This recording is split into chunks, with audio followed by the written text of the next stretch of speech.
염라대왕하고 딜하는 기분. 베개 커버랑 이불 커버도 일주일에 한 번씩 꼭 빨아서 널고 빨래도 제가 다 해요. 그럼 설거지 정도는 해줘도 되지 않을까? 후회가 되는 게 그때 왜 엄마 갔다 올게요 이러고 안아주고 뽀뽀해주고 사랑해 엄마 갔다 올게 왜 이 얘기를 못했는지 지금도 그 생각을 하면 왜 안 했을까. 그 외벽 청소, 외벽 방수, 그리고 외벽 보수, 뭐 크레인 작업들이 안 들어가는 데는 저희 외벽 로프공들이 가서 작업하는 그런 직업입니다. 그럼 아내분도 로프를 타세요? 저는 밑에서 이제 안전 보고 또 안전하게 작업할 수 있도록 이제 하고 있어요. 좀 태울까도 하는데 같이 일하시면서는 어떻습니까? 염라대왕하고 딜하는 기분. 매번 항상 항상 현장에 따라서 또 날씨에 따라서 뭐 바람이 심하게 분다거나 그럴 때는 이제 줄이 많이 꼬이거든요. 그러면 이제 밑에서 봤을 때는 이제 줄이 꼬이면 그것도 이제 사고로 이어질 수가 있기 때문에 그래서 아까도 그냥 웃으면서 얘기했는데 항상 염라대왕하고 같이 딜을 하는 기분으로 밑에서 이제 그냥 조마조마 빌고 있는 거죠.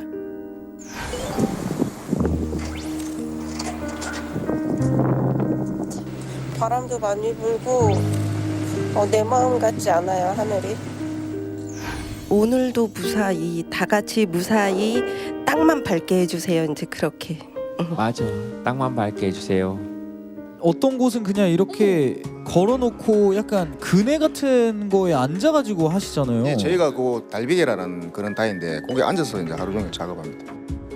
혹시 높은 데서 일하실 때 좀 많이 무섭거나 하시진 않으신지 궁금해요. 조금은 긴장되죠. 긴장되고 조금 뭐 쫄릴 때도 있는데 그래도 그 고비를 또 잘 넘겨야지만 이 직업을 또 가질 수 있기 때문에. 혹시 여태까지 오르셨던 건물 중에 가장 높은 게 한 몇 층 정도? 40층. 와.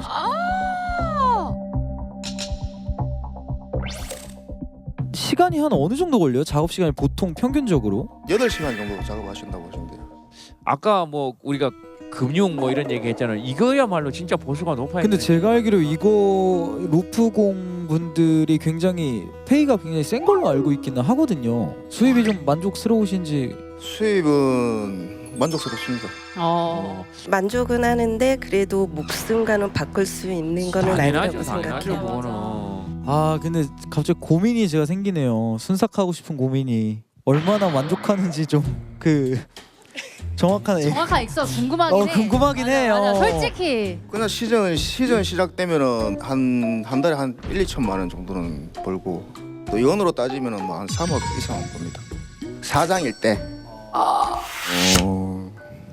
제가 고민하는 거는 오늘 만나는 친구가 내일 되면 또 연락이 안 되고 또 같이 일하는 동료들이 한 해 갈수록 이제 사고도 많이 일어나고 그래서 이건 제 인생에 어떻게 보면 이 반환점을 만들어주는 직업인데 또 목숨과는 바꿀 수는 없고 이제 밑에서 지켜보는 아내는 불안해 하는데 이걸로 일단 생계를 유지하니까 이걸 뭐 오랫동안 해야 될지 아니면은 이 밥줄을 놓고 그냥 아내를 설득시키 갖고 뭐 해야 될지. 고민되시겠다. 예. 진짜. 그만둬야 될까 아내 말대로 아니면 계속해서 이 일을 계속 할까. 저도 만약에 순영 씨였으면 저도 반대했을 것 같아요. 너무 조마조마한 하루하루가 감당이 안 될 것 같아요. 저는. 아니 근데 왜 결혼하셨어요?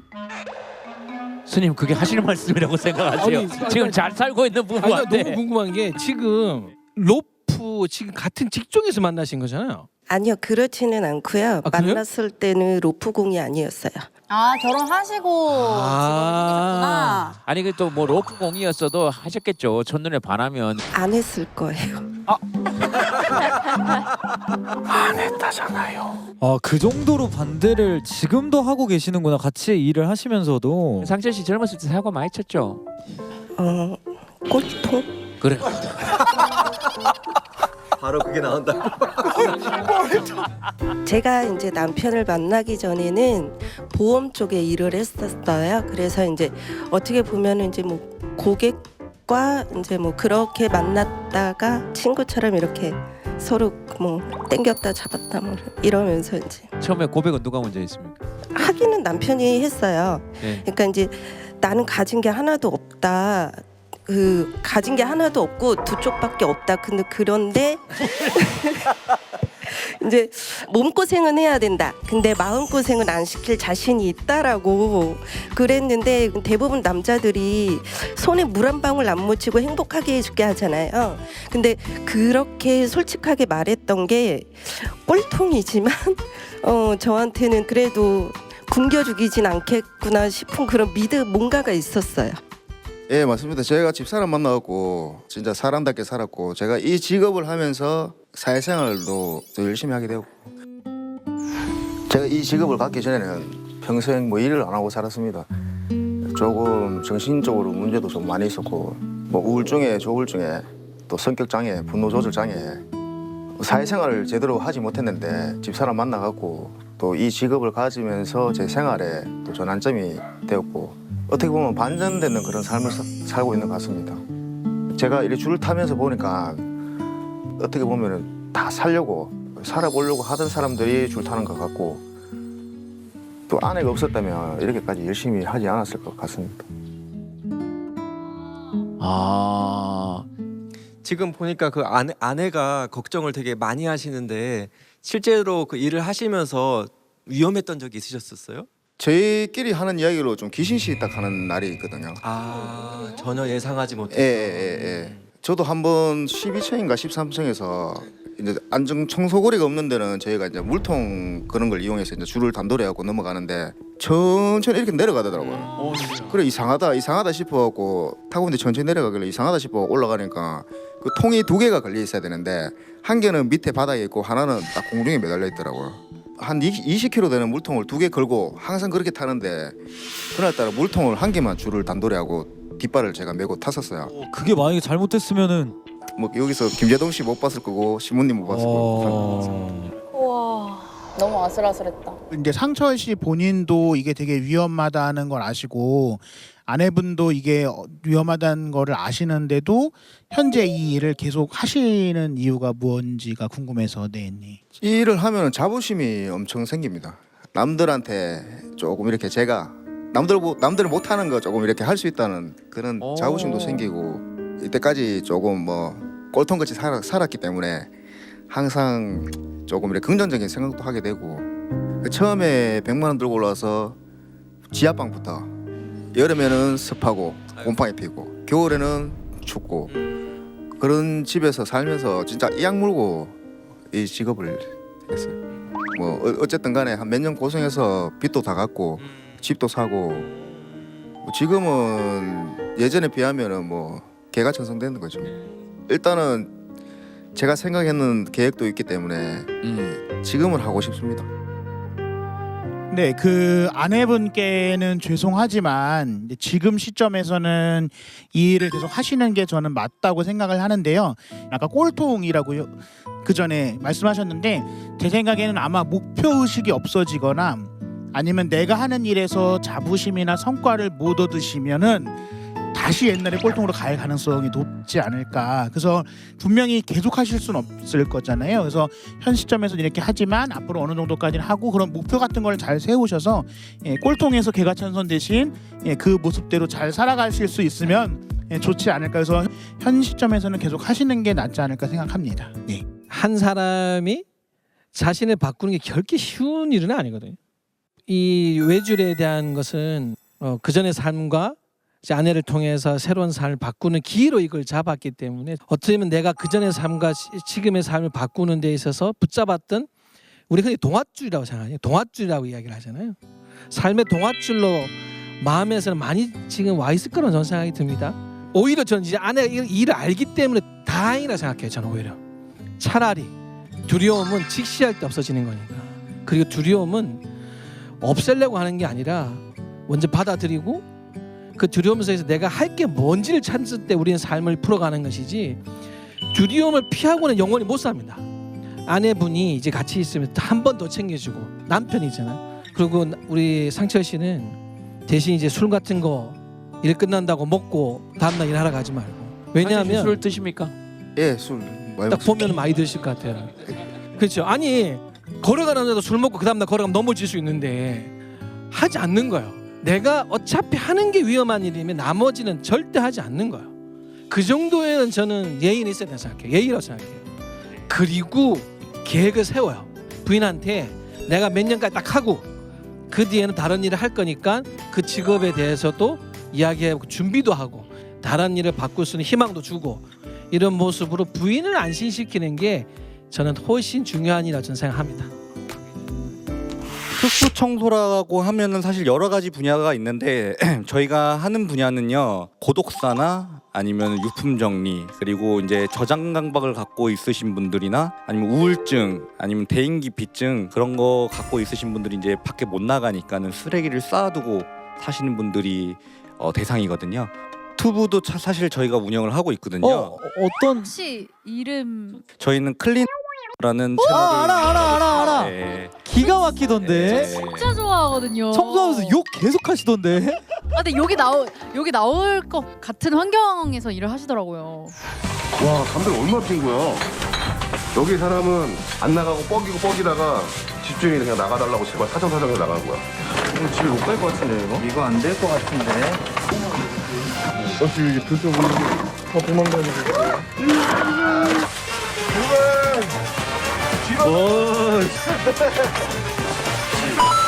모형 같아. 진짜 극한이에요. 맞아. 그거. 예. 보면은 밑에 다 눌러 붙어 있고 막 죽은 쥐 눌러 붙어 있고 막 말 그대로 쥐가 쥐포가 돼 있어서 나온 적도 굉장히 많습니다. 예. 진짜 와. 제일 힘든 건 어떤 거예요? 제일 문제가 된다라고 굳이 하나 꼽자면 후각입니다. 후각 냄새예요. 각 현장마다 저도 사실 처음 맡아보는 냄새예요. 이걸 표현을 하자면 외계인이 죽으면 이런 냄새가 날까. 요즘 또 배달이 엄청 유행이었었잖아요. 음식물들을 좀 방치해놓고 있다 보니까는 음식물들이 많이 썩어서 냄새가 굉장히 고약합니다. 예. 먹고 그냥 놔둬. 먹고 놔둬. 이게 겹겨 있어요. 김치찌개인데 막 색이 붉은색이 아니라 막 이색이야 이색. 이래 막 색이 막 김치찌개. 지금도 너무 사랑하고 결혼 생활이 사실 너무 즐거운데 고민이 딱 하나 있어요. 그러니까 저랑 잘 맞지 않는 저는 사실 좀 깔끔한 걸 원하거든요. 뭐 직업병이라고 생각하실 수 있지만 뭐 설거지도 사실 바로바로 하고 괜찮으시겠어요? 괜찮으시겠어요? 네, 그러니까는 뭐 음식물도 사실 바로 좀 치워줬으면 좋겠고 그리고 물건도 좀 제자리 갖다 놓고 이렇게 했으면 좋겠는데 그게 잘 되지 않으니까 사실 이것 때문에 좀 싸움도 좀 잦고 그리고 잔소리 좀 그만하라고 저한테 샤우팅 한 적도 있거든요. 그래서 제가 뭐 밖에서 청소를 하고 들어왔음에도 집에서 제가 직접 청소를 좀 조용히 하고 진행을 해야 될지 아니면은 좀 요 관련된 내용을 좀 얘기를 해서 좀 와이프를 변화를 시켜야 될지 좀 고민이 돼서 나왔습니다. 예. 네, 일단 깔끔한 사람이 좋긴 좋아요. 뭐 남편이 지저분해서 고민하는 것보다 좋긴 한데 이제 좀 힘들 때는 이제 쉬는 날 같이 집에서 뭐 1차 먹고 2차 먹고 3차 먹고 이렇게 술 한잔 하게 되다 보면 1차 먹고 바로 설거지 하기를 원해요. 아 흐름 끊기는구만. 그쵸. 그래서 진짜 분위기 깨게 다 먹고 치우면 되잖아. 뭐 이거 당장 이렇게 한다고 바퀴벌레 생기는 것도 아닌데 다 재밌게 놀고 같이 하자라고 해도 이제 거기서 좀 안 맞으니까 저도 이제 기분이 상해버려서 또 이렇게 다투게 되는 거죠. 자, 그럼 질문을 조금 다시 드릴게요. 오늘 강주희 씨의 순삭하고 싶은 고민은 뭡니까? 남편이 청소광이라고. 너무 청결해요. 남편이 너무 청결해요. 근데 저는 용희 씨 같은 타입이라 저희 집에 만약에 지인들이 오면 이렇게 막 마시다가 다른 음식을 만약에 또 먹고 싶은 안주가 오면은 바로 치워요. 그러면은 가라는 거야 뭐야 이런데 그게 아니라 그냥 이 지저분한 게 싫어. 그 나중에 한 번에 몰아서 하면 힘드니까. 그니까. 중간 중간에 이제 해놓는 거죠.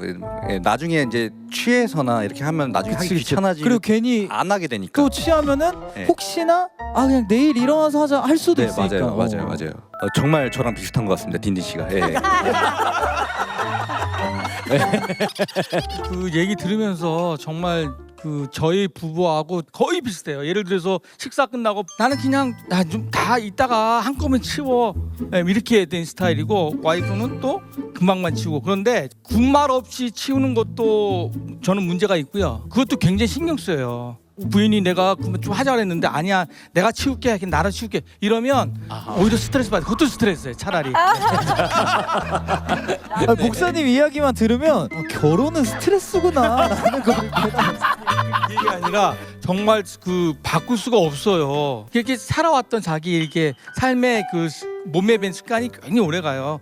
자기 스타일로 바꾸려 하지 말고 특히 청소 같은 경우는 다 좀 이해하는 쪽으로 가야지 그걸 갖다가 바꾸려고 하기 시작하면 아마 더 큰 문제가 생길 수 있어요. 네. 저는 개인적으로 궁금한 게 아내분은 그러면 혹시 지금 직업이 어떤? 저는 지금 승무원으로 일하고 있습니다.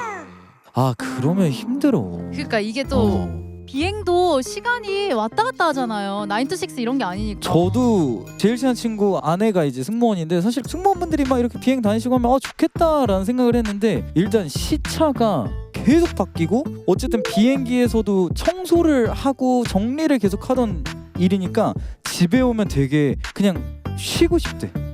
비행기에서 밥 이렇게 쭉 주고 난 다음에 누구 한 명 빨리 먹었다고 바로 치우지 않아요. 시간 지나서 싹 다 먹고 난 다음에 한꺼번에 싹 치우지. 그렇잖아요. 그건 또 주희 씨는 주희 씨 일하는 방식이에요. 그리고 이제 베개 커버랑 이불 커버도 일주일에 한 번씩 꼭 빨아서 널고 빨래도 제가 다 해요. 그럼 설거지 정도는 해줘도 되지 않을까? 저는 지금까지 계속 용희님 편이었거든요. 듣다 보니까 근데 좀 고약한데? 갑자기 분위기 완전 급반전. 또 바뀌었어. 네. 야, 근데 두 분 입장이 정말 모두 공감돼요. 어렵다.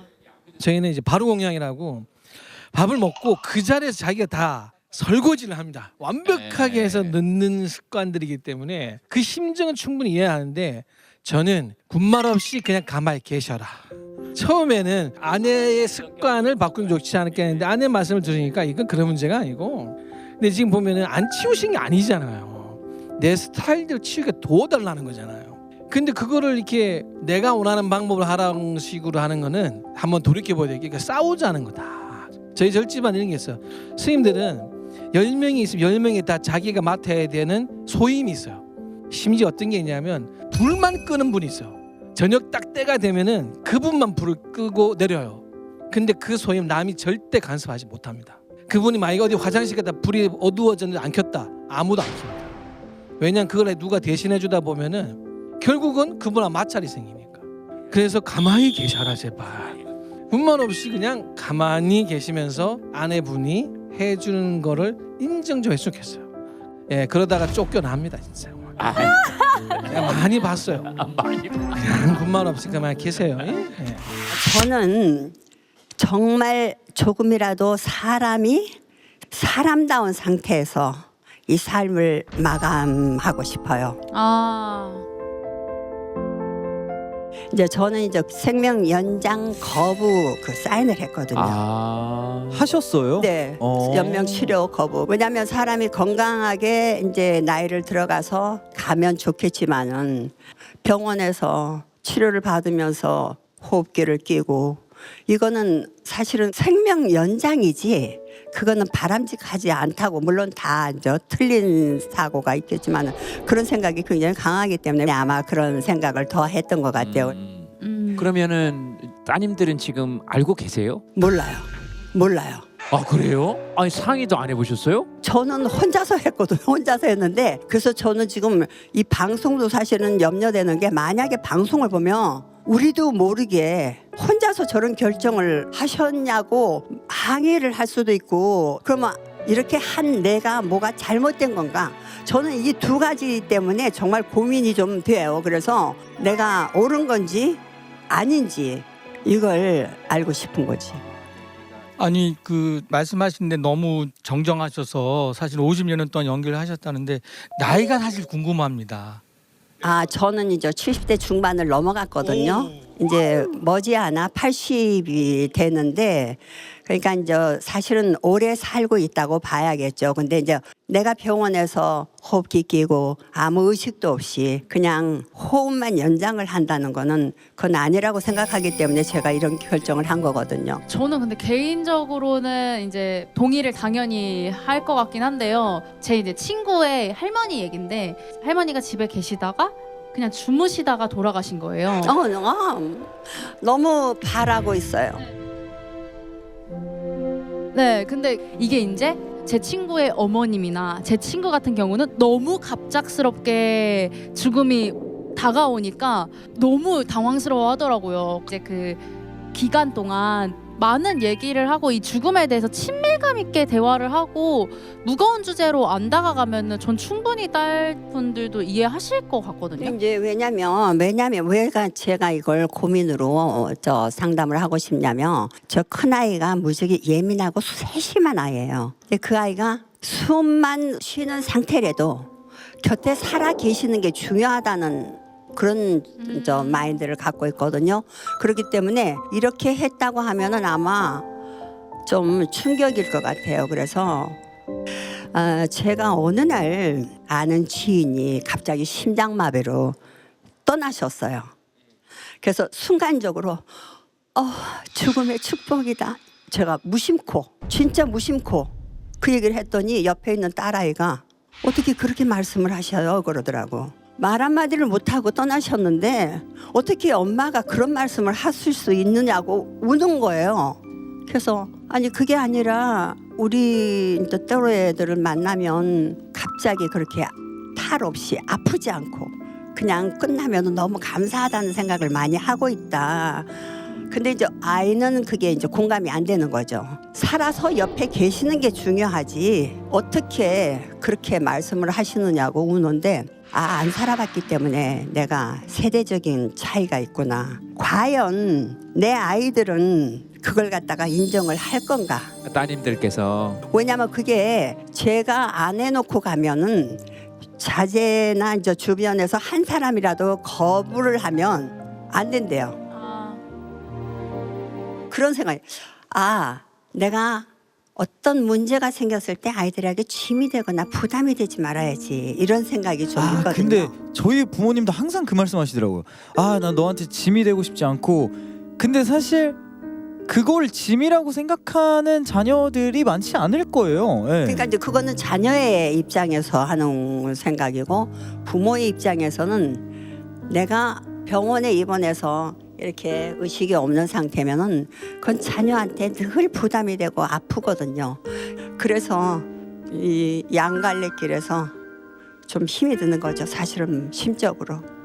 근데 저희 어머니도 같은 말씀을 하신 적이 있었거든요. 뭔가 그러한 상황이 처했을 때 더 노력은 하지 않아줬으면 좋겠다라고 말씀하신 적이 있었는데 어렵죠? 네, 어렵죠. 너무 그래서 네. 그 어렵기 때문에 제가 이렇게 잠을 구하려고 이렇게 나온 거거든요. 네. 저는 그래서 본인의 뜻대로 했으면 좋겠다는 생각이 들어요. 사실 이제 저희 아버지께서 한 5년 동안 폐암 투병을 하셨어요. 폐암 말기 투병을 하셔서 이제 돌아가셨는데 이제 병원에 계셨고 어느 날 갑작스럽게 전화가 왔어요. 곧 돌아가실 것 같다. 그래서 정말 한 2시간 거리를 이렇게 막 미친 듯이 정말 손살같이 갔었거든요. 근데 이제 마침 그 숨은 거두지 않으셨고 저한테 결정을 내리게 하더라고요. 의사가 만약에 이거를 큰 수술을 하면 아버지가 다시 살을 수 있다. 하지만 장담은 못한다. 그 선택을 저한테 하게끔 하는 거예요. 제가 보호자니까. 근데 제가 그 선택에 있어서 연명을 선택하지 않았어요. 그래서 이제 아버지는 결국 이제 조금 더 지내시다가 돌아가게 되셨는데 제가 아버지의 삶도 존중하지만 아버지의 죽음을 존중할 수 있었던 이유는 그 5년 동안 암투병을 하시면서 늘 말씀하셨어요. 내가 가더라도 섭섭해하지 말라. 나는 충분히 행복하게 잘 살았고 너희와 같은 자녀가 있는데 내가 뭐가 이 세상에 미련이 있겠냐라고 하시면서 늘 그렇게 죽음을 담담히 얘기하셨었거든요. 그렇기 때문에 제가 섭섭하지도 않았고 그래서 그런 결정을 내릴 수 있었던 것 같아요. 저는 그래서 그런 생각이 들어요. 우리 서 배우님께서 정말 56년 동안의 삶을 정말 열심히 사셨잖아요. 아마 자녀도 그거 알 거거든요. 그래서 저는 본인의 뜻대로 그렇게 가신다가면 자녀들이 우리 서 배우님의 그 아름다운 삶을 존중하고 믿어주셨듯이 그 죽음마저도 존중하고 따라주지 않을까 그런 생각이 듭니다. 실제 그렇게 주무시다 갑자기 가셔가지고 외국에 있는 아들이 3일 만에 막 몇 군데를 도착해서 가장 슬퍼하는 거는요. 아버지가 돌아가시기 전에 뵙지 못했다는 거. 네.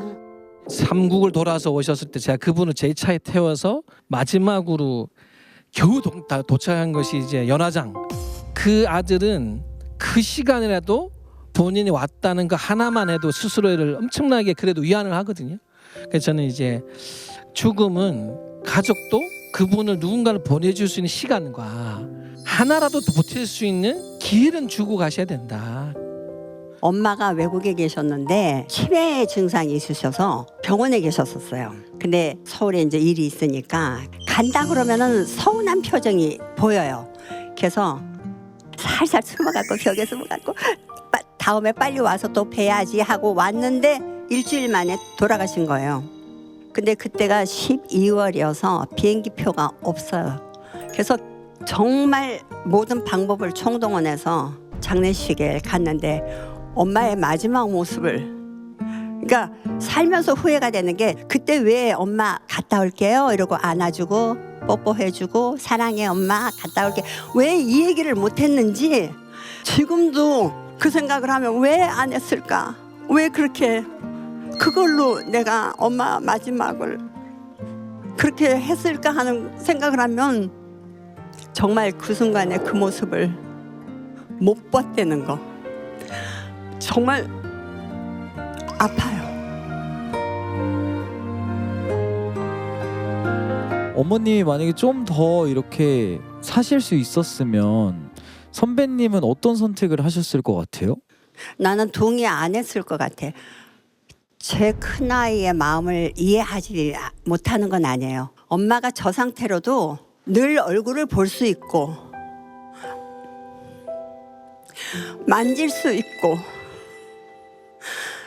말을 다 뭐 이런저런 얘기를 하면서 이런 시간들이 그냥 길었으면 좋겠다는 생각을 해서 저는 동의를 안 할 것 같아요. 솔직히 말해서 옆에서 숨만 쉬고 계셔도 그 존재 가치가 너무나 크기 때문에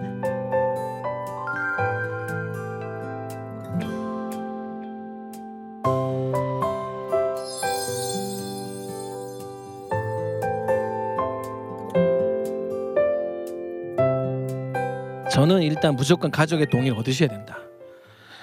이거는 뭐 저는 단언코 말씀을 드리는데 그 이유는 죽음은 개인의 것이 아니더라고요. 특히 가족이 있는 분들은 이 죽음은 모두의 것이더라고요. 그렇게 사랑하는 누군가를 보낸다는 것은 결코 쉽지 않다는 거.